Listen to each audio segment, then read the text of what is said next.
नमस्कार शेतकरी मित्रांनो, मी डॉक्टर दीपक अशोक कोटगिरे। तर आपल्या भागामध्ये सध्या पूर्ण महाराष्ट्रामध्ये लाळ म्हणजेच एफएमडी लाळ्या खुरकत या आजाराची साथ चालू झालेली आहे। तर ह्यासाठी आजार होण्यापेक्षा जनावरांची रोगप्रतिकार शक्ती वाढवणं फार गरजेचं आहे, कारण हा व्हायरल आजार आहे। तर त्यासाठी आपल्या जनावरांची जर इम्युनिटी चांगली असेल तर आजार होणार नाही किंवा झाला तर लवकर नीट होईल। ह्यासाठी मग काय करावं लागेल, तर सगळ्यात महत्त्वाचं आपल्या जनावराला जर आपण डिवॉर्मिंग म्हणजे जंताचं औषध घातलेलं नसेल तर जंताचं औषध नक्की घाला। दुसरा उपाय म्हणजे लिव्हर टॉनिक। कुठल्याही आजारामध्ये जनावराचं लिव्हर म्हणजे यकृत चांगलं राहणं गरजेचं आहे। त्यासाठी लिव्हर टॉनिक जर तुम्ही घातलेलं नसेल मागच्या 5 ते 6 महिन्यामध्ये तर लिव्हर टॉनिक नक्की वापरा। त्यानंतर मीठ सकाळ संध्याकाळ आपल्या जनावराच्या खाद्यामध्ये मीठाचा वापर नक्की करा। त्याचप्रमाणे तुरटी सकाळ संध्याकाळ 2-2 काडीपिटी टोपण आपण घालणं गरजेचं आहे।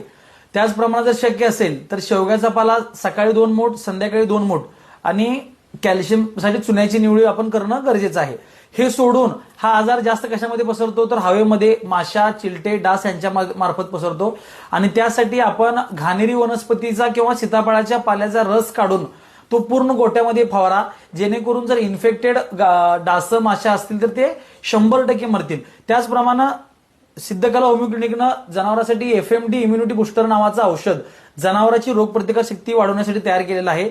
जर हे सगळे उपाय करून हे असेल तर तुम्ही एकदा हे वापरायला काही हरकत नाही। 50 रुपये हे औषध आपण देतो आणि ऑल ओव्हर महाराष्ट्रामध्ये आपण कुरिअरने ही सेवा पुरवतो। तर जनावरांची इम्युनिटी वाढवणं हा याच्यावरचा सगळ्यात महत्त्वाचा मार्ग आहे। धन्यवाद।